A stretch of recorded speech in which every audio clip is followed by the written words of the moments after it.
તમે હેરાન થાવ છો એનો અર્થ એ નથી કે તમારું નસીબ ખરાબ છે. એનો અર્થ એ છે કે તમારો સ્વભાવ જરૂર કરતા વધારે સારો છે. મારી પાસે એવા માણસને નફરત કરવાનો ટાઈમ નથી કે જે મને નફરત કરે છે, કેમ કે હું એવા લોકોમાં વ્યસ્ત છું જે લોકો મને પ્રેમ કરે છે.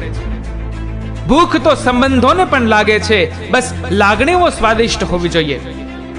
ભક્ત હોય તો નરસિંહ મહેતા અને મીરા જેવા, જેમાં ટેન્શન હંમેશા ભગવાનને જ લેવું પડે. તું કહે છે કે ખાલી હાથે શું મળે? પૈસો ખર્ચો તો જગત આખું મળે. બોલ, સોદા કરવા હું તૈયાર છું. કેટલામાં બાળપણ પાછું મળે? ગામમાં લીમડા ઘટતા જાય છે અને ઘરમાં કડવાશ વધતી જાય છે. ઓઠો પરથી શુગર ઘટી છે અને ત્યારથી જ લોહીમાં શુગર વધી છે. મને નથી ખબર કે હું એક સારો મિત્ર છું કે નહીં, પણ મને એ ખબર છે કે મારી મિત્રતા જેમની સાથે છે તે બધા સારા મિત્રો છે. ઘર નાનું હોય કે મોટું, પણ જો મીઠાશ ન હોય તો માણસ તો શું, કીડીઓ પણ નથી આવતી. પ્રેમ અને દોસ્તીમાં ચડિયાતી દોસ્તી છે. અને દોસ્તો, ત્યારે જ તો રાધા રડે છે કૃષ્ણ માટે અને કૃષ્ણ રડે છે સુદામા માટે. પરિસ્થિતિ આપણને સાચવી લે તે આપણું નસીબ, પરિસ્થિતિને આપણે સાચવી લઈએ તે આપણી સમજણ. એ સફળતાની નિસરણી શું કામની કે જેમાં માણસ તો ઉપર ચડે પણ માણસાઈ નીચે ઉતરી જાય. આ દુનિયાની સૌથી સુંદર જોડી હાસ્ય અને આંસુ, આ બંનેનું સાથે આવવું અશક્ય છે. સાથે આવે એ સમય સૌથી ખૂબસૂરત હોય છે. આજકાલ કોઈને અલાર્મ નથી જગાડતું સાહેબ, હર કોઈને તેની જવાબદારીઓ જ જગાડે છે.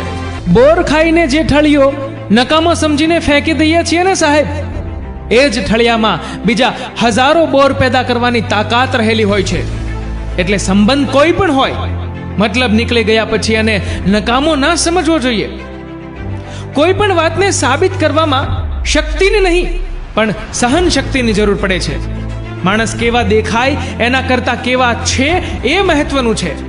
કારણ કે સૌંદર્યનું આયુષ્ય માત્ર જુવાની સુધી અને ગુણોનું આયુષ્ય આજીવન સુધી સાથે રહે છે. ગમતું હોય એ મળતું નથી ને મળે છે એ ગમતું નથી. ગજબ છે જિંદગીની રમતો, આવે જ્યારે ત્રણ એકા ત્યારે સામે કોઈ રમતું નથી.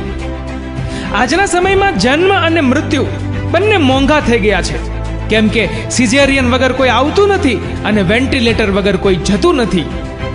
સંબંધ માપવાના જીવનમાં કોઈ ત્રાજવા નથી હોતા. એ તો તમારું વર્તન જ કહી દે છે કે કોણ કેટલું કિંમતી છે. જે મળ્યું છે એમાં ખુશ છીએ વાલા, કેમ કે અમે જે જીવી રહ્યા છીએ એ હજી ઘણા લોકોનું સપનું છે. જીવનમાં એક વાત ક્યારેય ના ભૂલતા, જેણે તમને જીતતા શીખવ્યું એને હરાવવાના સપના ક્યારેય ના જોતા. સંજોગો સામે લડતા શીખો, આંસુ પીને હસતા શીખો. દુનિયામાં રહેવું હોય તો દુનિયાથી ડરો નહીં, દુનિયા તો દરિયો છે, આ દરિયામાં તરતા શીખો. જિંદગીમાં ભલે હજારો મતલબી લોકો ભટકાય, પણ એક સાચી લાગણી વાળી વ્યક્તિ મળે એટલે હિસાબ બરાબર થઈ જાય. હસીને જોવામાં અને જોઈને હસવામાં બહુ જ ફરક છે. પરિણામ બદલાઈ જાય છે અને ક્યારેક સંબંધ પણ. ખૂબ જ વિચારવા જેવું. વધતી જતી આ ઊંચી ઇમારતો કે ફળિયું શું રૂપાળું છે? ચકલીને પૂછો સિમેન્ટની છત કે નળિયું શું હુફાળું છે? બાલ્કની બોલે છે દરેક ઘરની ભાષા, ફળિયાના મોઢે તો તાળું છે. એસીનું બિલ એ બીજું કંઈ નથી, બસ ઝાડ કપાઈ ગયાનું ભાડું છે. મિત્રો, જો આ વિડીયો તમને પસંદ આવ્યો હોય તો વિડીયોને લાઈક કરજો, શેર કરજો અને તમારા કિંમતી મંતવ્યો નીચે આપેલા કમેન્ટ બોક્સમાં જરૂરથી જણાવજો.